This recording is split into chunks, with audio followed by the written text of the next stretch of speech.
So, Arknights has got quite complicated. There is a lot of operators in the game, a lot more game modes than there used to be, so let's talk about the mistakes that people have made over the past couple years. So if you do enjoy this video, please do drop a like, and if you could subscribe as well, we're almost at 5,000 subs. If we can make it by the end of this year, I'd be very thankful. Let's get right into it. So the first and biggest mistake I see a lot of players making, even I make this to this day, is building too many operators. The first major problem with this is if you are a new player, you're going to find that some of the stages in the game are going to get quite difficult. So having like a solid team early on is very important to the game, and having just those higher stats, maybe upgrading skills even more, promoting units, it's going to help out your account a lot. If you have a lot of resources just all over the place, it's going to make your game a lot more difficult. So the next big mistake I've made in the past is actually not farming events properly, and what I mean by that is a lot of the time when you play an event in Arknights, when one drops, there will be event stages, there'll be a shop, there'll be missions to actually get points for the shop. It's very important, especially when you're first starting to play the game, to farm these events and trying to get as many points as possible so you can buy out everything from the shop. Generally, the value of buying stuff from the shop is always very good. You can get pulls, you can get materials, you can get resources, you can also get potentials for units who are part of the event, basically getting dupes for characters, which you do usually get for free as part of the event. It is worth it down the line because you might end up using them, so again, those potentials can be quite helpful. Now to talk about one of my biggest mistakes I've made in terms of actual efficiency is not focusing on my base at all. I've actually neglected my base for a very long time, and you will find a lot of people say that the base is very important in Arknights. Even though it is kind of a frustrating mode, at least for me, and I don't find it to be that exciting, it is a fantastic way for you to get LMD and XP. I really recommend any new player, or any player actually, to work on the base and make sure it's at least built to a good enough state, and actually you will find that long term, your account's going to be in a much better place compared to someone who hasn't done anything with the base, just like me. But we don't talk about that. We don't talk about that. Now, the next mistake I want to talk about is actually not building Vigil. I know that's actually very, wait, hang on, wait, I don't remember, wrong video. Now, one thing that I know a lot of people always mention in literally any mobile game or gacha game is actually using all your stamina. Unless you are getting burned on the game, which in my opinion, if you are getting burnt out, don't force yourself to play it. Just quit the game for a bit, come back another time. But using your stamina is going to help you remarkably at the start of the game. If you're a new player who's constantly leveling up as well, every time you level up, you gain extra sanity as well. So you want to try and make sure to use up all your stamina and try and get the most out of the time you play the game, because the more stamina you use, the more resources you can get and the more you can progress your account, especially if you're a new player. Now, you know what the biggest mistake that most of you guys do is not dropping a like on this video. If you could drop a like, I would really appreciate it. Drop a subscription as well. We're almost at 5k. I'm not going to say it again, but I would really appreciate it. Thank you so much. Let's get back into it. Now, something that I forgot about a lot, and I'm going to tell you, I've made this mistake so many times. I forgot about Annihilation.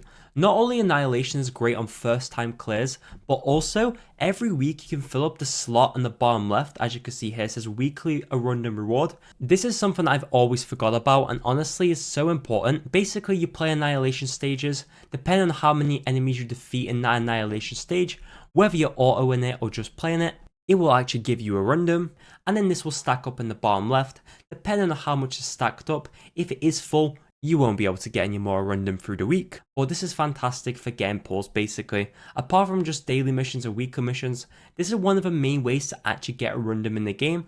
I find this to be very good, but I do forget about it all the time. Don't be like me, make sure to do your Annihilation stages. Now, something I want to talk about as well that I've actually forgot about, even when making this video I forgot about this, we have Recruitment. So Recruitment is something that is very important. It's something that's actually fantastic for yellow certificates, green certificates, even potentially getting 6-star operators is fantastic with this, even robots. I mean, we all love robots, Lancet too. I mean, come on guys, Lancet is OP. But you want to make sure you're doing your recruitment. It's something I've missed out on a lot of times, mainly because I don't remember to do it or I just don't log in to do it.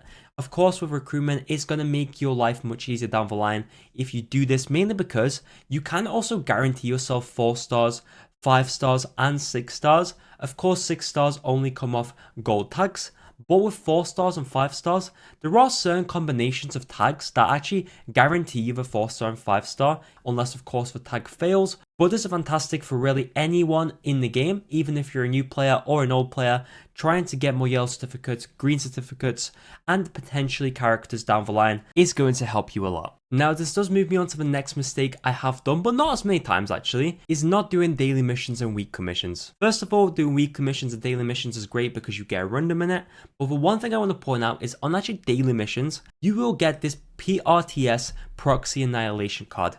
This is amazing, and even if you're a new player and you don't know what this is, make sure to do your dailies for this, because basically this will allow you to auto skip annihilations that you've done in the past. For example, if you can auto deploy Annihilation because you've done it once before, you can literally skip it. This is not something you're able to use in other parts of the game, but since Annihilation takes such a long period of time, this will make your life much easier. Just trust me, if you're a new player, this is something you want to try and get daily. Now, a mistake that can kind of relate to my first point, which was actually don't build too many operators. My actual point is don't build too many 6-star operators or high rarity operators. Now this mainly just applies for players who are new to the game, but you will find that actually high rarity operators are much more expensive to actually build. If you compare it to a 3-star or 4-star, the resource difference is honestly quite significant. You will find that you'll be able to build a much better squad of star of a game if you more focus on lower rarity operators than if you focus on high rarity operators. In the past, I have actually tried to focus on building more 6-stars than I probably should, and in the end my account's actually worse off because actually having those lower rarity operators can make your general starter team a lot more consistent, and you'll have more operators to actually use in your team that you can switch around a bit more. I think it's just a lot more beneficial to go down that direction, especially as someone who's tried to reroll many accounts and has struggled a lot when trying to build too many high rarity operators. Now, one mistake that's a bit more personal to me, and it's a bit of a controversial one because I know some people might have different opinions, is actually spending Originite on pulls. This is of course something that you can do at the start of a game. There are ways like actually buying the packs in the store, the rank up packs. I do think these are more valuable. I do think these are worth getting if you're a new player. But I think if I didn't spend all my Originites so quickly, I would be much happier with my account. A lot of the time when I first started playing the game, I pretty much spent it all just like that on pulls, like constantly switching it out for pulls. Even though it did give me more characters, I regret it mainly because I missed out on a lot of skins. I think that skins are generally best value, not in a literal sense, but more because actually getting the majority of skins in the game requires Originite Prime. So from my perspective, if I could do anything different, I would save Originite Prime, maybe 200, maybe 100 Originite, and always be ready for some cool skins when they come along. If you don't care about skins, that's fine, but that's just my opinion. So now let's actually speedrun some mistakes that people have made. I know there's a lot of mistakes that are kind of worth mentioning, but not that many people make. First of all, is actually buying skins for operators you don't own. Don't do this unless you are guaranteed to get the character. I personally would recommend doing this, mainly because you may never get the character and you've used up that Originite trying to get that skin. A lot of people also mistakenly got Spectre the Unchained and thought that Skadi the Corrupting Heart skin was for her. This is just something funny that happened back in the day. Don't do that. Make sure to actually get a skin for the character that is actually for. Also, try not to skip collab operators. I know that some people might not really care too much about collab operators, but getting collab operators is very worth getting. It could take a very long time, if even ever, getting collab operators back into the game. You can use them as friends, but not having them on your account is something that I know a lot of people regret. This is not something you have to do, but it's personally my recommendation if you are playing when there's a collab. Now for the final one that I know a lot of people are going to share the sentiment to, and to this day, even if you told me this a million times, I probably would still make this mistake, is actually pulling for characters even though I know I'm not going to get them.